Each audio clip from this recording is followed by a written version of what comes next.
Assalamualaikum warahmatullahi wabarakatuh. Perkenalkan nama saya Mila Anggraini. Saya dari Prodi Teknik Elektro semester 4 dengan NIM 232500441.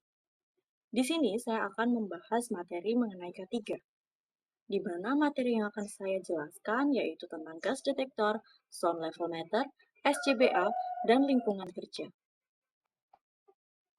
K3 adalah ilmu dan upaya sistematis untuk mencegah kecelakaan dan penyakit akibat kerja, mencakup perlindungan para pekerja, peralatan, dan lingkungan kerja. Tujuan dari K3 yaitu zero accident dan peningkatan efisiensi kerja.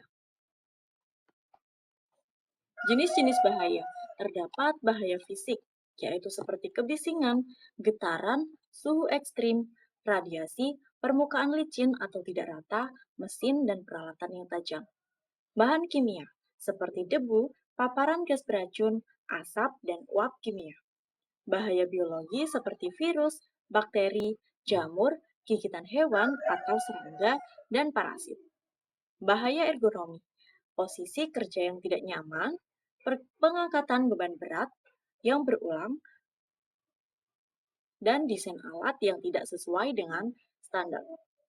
Bahaya psikologis, seperti stres, konflik antar pekerja, dan kekerasan atau pelecehan di tempat kerja. Gas detektor merupakan alat untuk mendeteksi keberadaan gas berbahaya di udara guna mencegah kecelakaan kerja. Fungsi dari alat ini yaitu mendeteksi gas beracun, mudah terbakar, atau kekurangan kadar oksigen, dan memberikan peringatan dini. Jenis-jenis dari gas detektor yaitu tunggal dan multigas, di mana yang tunggal ini hanya untuk mendeteksi satu gas, sedangkan multigas untuk mendeteksi beberapa gas. Prinsip kerja dari gas detektor yaitu sensor elektrokimia, katalitik, inframerah atau PID. Manfaat dari gas detektor yaitu menjaga keselamatan dan kesehatan kerja, mencegah keracunan dan keledakan. Sound level meter. Alat ini untuk mengukur intensitas suara atau kebisingan dalam satuan decibel atau dB, digunakan dalam lingkungan kerja dan publik. Fungsi dari alat ini yaitu menilai tingkat kebisingan, menentukan kebutuhan APD, mendukung penerapan K3 dan standar lingkungan.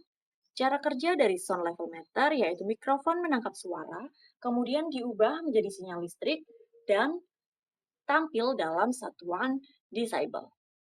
Jenis pengukuran terdapat desibel A, yaitu sesuai pendengaran manusia, desibel C, suara keras atau frekuensi rendah, fast and slow, respon cepat maupun respon lambat.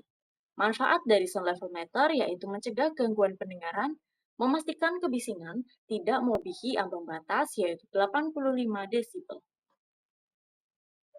Dampak kebisingan dan pengendalian.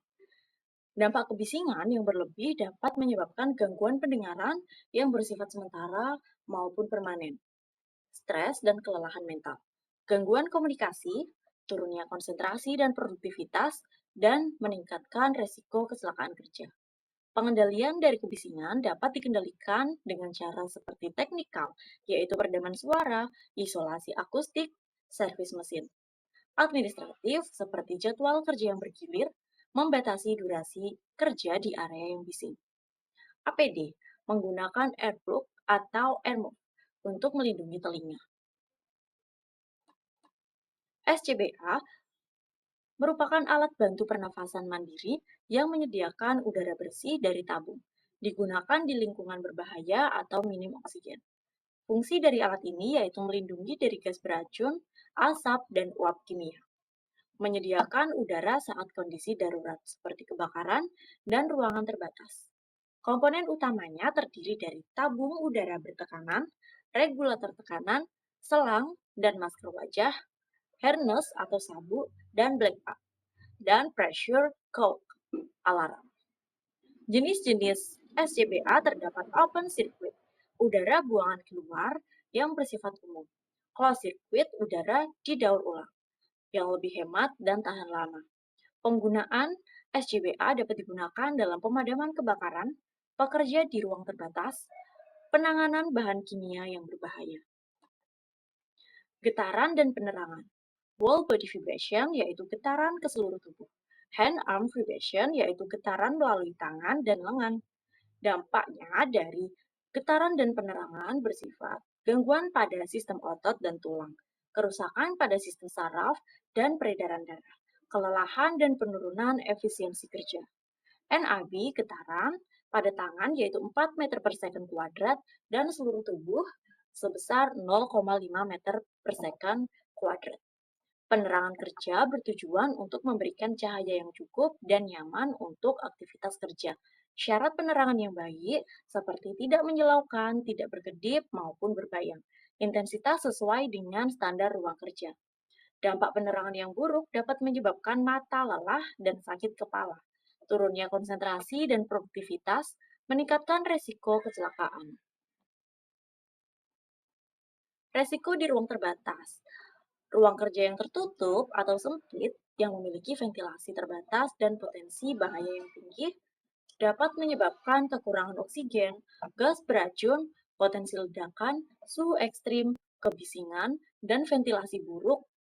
Nah, itu semua dapat dikendalikan menggunakan alat seperti gas detektor untuk deteksi awal, SCBA jika ada kadar oksigen yang rendah, sistem izin kerja terbatas atau permit to work, tim penyelamat standby, dan prosedur evakuasi. Hierarki pengendali risiko, dari yang paling efektif hingga paling dasar. Eliminasi, menghilangkan bahaya dari proses kerja. Substitusi, mengganti bahan atau alat yang berbahaya dengan yang lebih aman. Engineering control, yaitu mengisolasi mesin, ventilasi lokal, penanganan kebisingan. Administratif control, yaitu rotasi kerja, pelatihan, SOP, dan pengawasan. Alat pelindung diri seperti APD, penggunaan AirPods, helm, SCBA, dan lain sebagainya digunakan sebagai pengaman terakhir. Budaya ketiga di tempat kerja. Apa itu budaya ketiga di tempat kerja? Budaya ketiga merupakan sikap, nilai, dan praktik yang dijalankan oleh seluruh individu di lingkungan kerja. Gunanya untuk menciptakan pekerjaan yang aman dan nyaman. Nilai-nilai budaya ketiga seperti kesadaran dan kepedulian terhadap keselamatan, kedisiplinan dan kepatuhan terhadap prosedur, komitmen manajemen dan pekerja, komunikasi terbuka antar rekan kerja. Implementasi dapat dilakukan dengan mengikuti pelatihan rutin K3 dan briefing keselamatan, reward dan punishment terkait perilaku aman. Profesional dan tanggung jawab.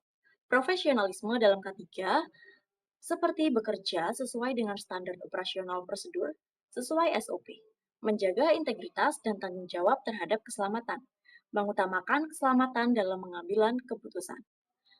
Tanggung jawab pekerja, seperti menggunakan APD sesuai risiko kerja, melaporkan potensi bahaya atau insiden, membantu rekan kerja dalam situasi darurat, dan aktif dalam kegiatan pelatihan dan simulasi keselamatan. Nah, kesimpulan dari materi yang saya sampaikan tadi, ketiga adalah bagian penting dalam keberhasilan operasional dan kesejahteraan tenaga kerja. Alat-alat yang mendukung dalam K3 seperti gas detektor, sound level meter, SCBA yang digunakan di lingkungan kerja memiliki resiko. Faktor lingkungan kerja seperti ventilasi, suhu, pencahayaan, dan getaran harus diawasi dan dikendalikan. Budaya kerja yang mengutamakan keselamatan akan mengurangi insiden kerja dan meningkatkan produktivitas. Sekian materi dari saya. Terima kasih. Wassalamualaikum warahmatullahi wabarakatuh.